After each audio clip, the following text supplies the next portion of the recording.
साथीहरू आज चाहिँ मेरो घरको जिरेनियम फ्लावर देखाउन गइरहेको छु।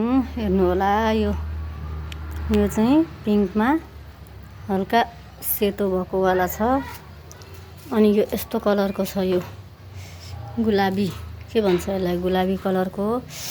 यो चाहिँ एकदम रेडमा छ। हेर्नु न, बोट पनि कस्तो झाँगेको छ, कस्तो आनन्द लाग्छ यो हेर्दाखेरि। यो पनि गुलाबी कलरकोमा छ, यो हल्का पिङ्कमा छ, यो अर्को पनि। अनि यो रेडमा चाहिँ केलिन्चे के भन्छ यसको नाम, क्यालिन्चे छ।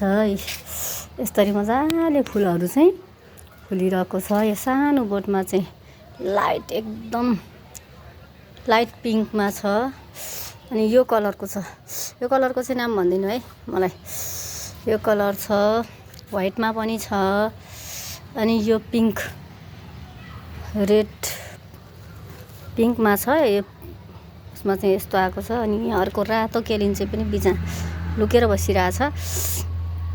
अर्को यस्तो कलरको पनि जिरेनियम छ। यी सबै जिरेनियमका बोटहरू छन्, यी फुल्न बाँकी छन्।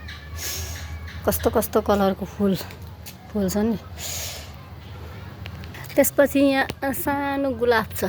यो चाहिँ गमलामा रोप्ने गुलाब हो। मैले चाहिँ यसमा यसरी हालिदिएको छु। यी फुलहरू चाहिँ सिजन आउँदैछ, फुल्न बाँकी छ। त्यसपछि अर्को सानो गुलाब पनि यसमा छ। अब यो गोदावरीको चाहिँ सिजन जान लाग्यो। यो ठुलो खालको गोदावरी छ, गोदावरी।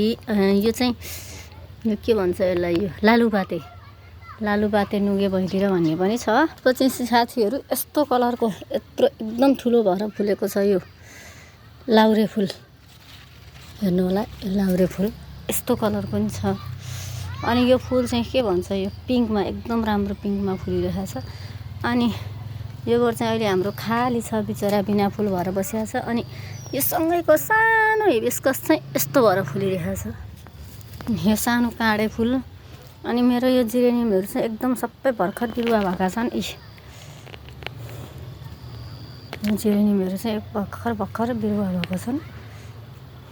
यता पनि जिरेनियमको चाहिँ बिरुवा टन्नै मैले लगाएको छु। त्यसपछि यता पनि लाउरे फुलहरू चाहिँ मजाले ढकमक्क फुलिरहेका छन् साथीहरू। कस्तो राम्रो गरेर लड्किरहेका छन्, बोटले ठेक्न नसकेर। यो फुल चाहिँ एकदम वेटी हुँदो रहेछ। अनि बोटलाई चाहिँ एकदम भार पर्दो रहेछ। यो चाहिँ येल्लो गुलाब हो साथीहरू, कस्तो राम्रो फुल्छ। अहिले चाहिँ एकदम कोपिला लगाइरहेछ यो जिरेनियमहरू। अनि यो सानो पटमा चाहिँ यो फुल बसिरहेछ ट्याक्क लाएर। ल साथीहरू, मेरो चाहिँ फुलबारी यस्तो छ। मेरो घरको फुलबारी चाहिँ यस्तो छ, हेर्नु होला। ल।